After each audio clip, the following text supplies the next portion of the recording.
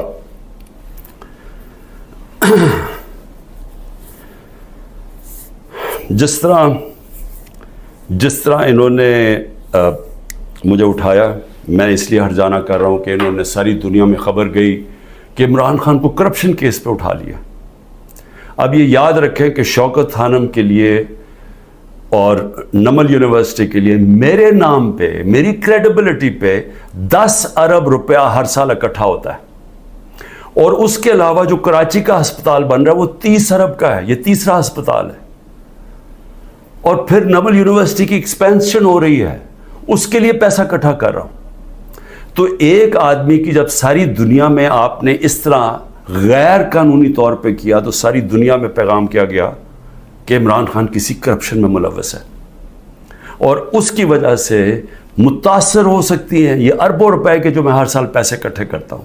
اس لیے میں نے اس کے اوپر ہرجانہ کیا اور اسی لیے میں صرف یہاں نہیں، میں سپریم جوڈیشل کاؤنسل میں اس کی کمپلینٹ کروں گا.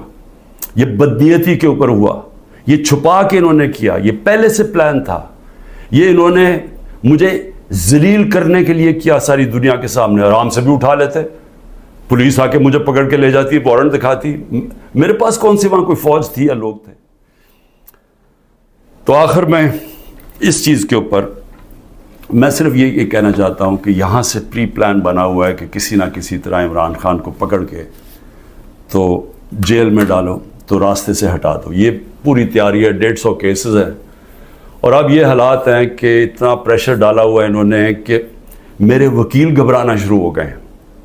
پہلے تو انہوں نے سارے کارکن پکڑ لیے ہمارے، اور میں خاص طور پہ وہ 10,000 کارکنوں کے اوپر آج بھی میں اپیل کرتا ہوں، ساری ہیومن رائٹس آرگنائزیشن کو میں اپیل کرتا ہوں کہ اتنا بڑا ظلم ہے کہ ان کو جیلوں میں بند کیا ہوا ہے، ان کو دہشت گردی کے اوپر رکھا ہوا ہے. اس کے لیے ایک شناخت پریڈ ہوتی ہے، اس کے لیے لازمی ہوتا ہے کہ آپ ان کو پروڈیوس کریں. وہ کہتے ہیں جی ہمارے پاس عملہ ہی نہیں ہے. وہ شناخت پریڈ ہوتی ہے، اس کے اوپر لے کے ہی نہیں آتی پولیس. ججز آرڈر کرتے ہیں وہ لے کے نہیں آتے، ججز کے آرڈرز وائلیٹ کرتے ہیں. اور پھر کئیوں کو اٹھایا ہوا ان کو پریزنٹ ہی نہیں کر رہے کیونکہ اوپر کیس ہی نہیں لگا رہے تاکہ ان کو عدالت بھی نہ لے جانا پڑے. لوگوں کو بند کیا ہوا ہے چھوٹے کمروں میں، گندے حالات ہیں اس کے اندر، کئیوں کے اوپر تشدد کیا جا رہا ہے. میں سارے پاکستان کے اندر دیکھیں، میں اس وقت سب پاکستانیوں سے اپیل کرتا ہوں کہ یہ جو ہو رہا ہے یہ یاد رکھیں کہ یہ ملک کو ادھر دھکیلا جا رہا ہے. وہ اس ملک کے اندر نفرتیں پیدا کی جا رہی ہیں. ایسی نفرتیں پھٹتی ہیں ملک میں جب تک ایک پولیٹیکل پارٹی منظم رہتی ہے. ہم کوئی کسی قسم کا ہم نے آج تک 27 سال میں انتشار نہیں کیا. 9 مئی کو میں پھر سے ریپیٹ کرتا ہوں کہ سب کنڈیم کرتے ہیں سارے. کوئی پاکستانی نہیں ہے جو وہ سمجھتا ہے کہ جو جلانا کیا، جو آرسن کی گئی، جو بلڈنگ جلائی گئی، یہ خاص طور پہ یہ جو کور کمانڈر کا گھر، سب اس کی مذمت کرتے ہیں. لیکن کیا کوئی تحقیقات انڈیپینڈنٹ نہیں ہونی چاہیے؟ اور کیا کوئی یہ نہیں کوئی آج تک کسی سے پوچھا کہ جو 25 لوگوں کو ڈائریکٹ گولیاں ماری گئی تھی، نہتے لوگوں کو، کیا ان کو کوئی والی وارث نہیں ہے؟ کوئی پوچھے گا نہیں کہ انہوں نے کیا غلطی کی تھی؟ سب نہتے تھے، سب جو مارے گئے ہیں. یہ حالات ہیں آپ کے اتنا خوف پیدا کر دیا ہے کہ وہ لوگ سامنے ہی نہیں آ رہے. ہم لوگوں کو جب کہتے ہیں کہ ہم نے آپ کو کمپنسیٹ کریں گے، ان کی فیملیز کو، کوئی غریب لوگ تھے، ایک بیچارہ سارا گھر سنبھالتا تھا، اس کو گولی مار دی. وہ اتنے ڈرے ہوئے ہیں ان کے گھر والے لوگ کہ وہ سامنے ہی نہیں آ رہے. اب ایسی فضا پیدا کی ہوئی ہے، چھپے ہوئے ہیں لوگ، کہتے ہیں جی ہم نے سامنے نہیں آنا. اور کارکنوں کا یہ حال ہے کہ ہمیں پتہ ہی نہیں پوری طرح چل رہا کہ کتنے کارکن اندر ہیں، کتنے جیلوں میں، کیونکہ وہ چھپے ہوئے ہیں. ہمیں یہی نہیں پتہ چل رہا کہ اصل میں کتنے لوگوں کو اس دن گولیاں لگی تھی. کیونکہ ہمارے کارکن باہر ہوں گے تو بتائیں گے کیا، باقی یا چھپے ہوئے ہیں یا وہ جیل میں ہیں، اور جیل میں برے حالات کے اندر رکھا گیا. تو میں اس لیے نون لیگ کو بھی آج ایک بات کہنا چاہتا ہوں، اور پیپلز پارٹی کا بھی اور پی ڈی ایم کی پارٹیز کا بھی. دیکھیں یہ جو ہو رہا ہے نا, یہ یاد رکھیں کہ میں اس ملک کی اسٹیبلشمنٹ کو 27 سال سے میرا واسطہ پڑا ہے. آپ کو پتہ بھی نہیں چلے گا جب یہ بند کمرے میں پلان اے سے پلان بی پہ جائیں گے, آپ کو پتہ بھی نہیں چلے گا. تو جو آج آپ چپ کر کے یہ دیکھ رہے ہیں, یہ ظلم جو ہو رہا ہے, یہ آپ یہ سمجھ جائیں کہ یہ جب چینج ہوگا, کیونکہ چینج ہونا ہے, کیونکہ گورنمنٹ تو فیل ہو گئی ہے, اکانومی گر گئی ہے. آج جو ڈالر جس مارکیٹ کے اندر اوپن مارکیٹ میں 314 روپے کا ڈالر نہیں مل رہا, کیوں نہیں مل رہا؟ کیونکہ کسی کو سب کو اعتماد ہی اٹھ گیا اکانومی سے. تو اگر یہ حالات ہیں اور پہلے ہمارے پر سے یہ سب شور مچا رہے تھے, 24%, ہماری 12% انفلیشن تھی. مہنگائی ہمارے زمانے میں 12.4% تھی. مہنگائی مارچ ہو گئی تھی. سارے ٹی وی شوز کے اوپر لوگوں کے پاس جاتے تھے, جی بتائیں کتنی مہنگائی ہے. آج کے فگرز مہنگائی کے 38% مہنگائی ہے, 3 گنا سے زیادہ ہے. اور آج جو حالات ہیں لوگوں کے, نہ مہنگائی کنٹرول ہو رہی ہے, فیکٹریاں بند ہو رہی ہیں, بے روزگاری بڑھ رہی ہے. آگے انٹرنیشنل میڈیا کے لوگ, جو فائنانس کے لوگ ہیں, وہ سمجھ رہے ہیں کہ ڈیفالٹ کرنے جا رہا ہے پاکستان.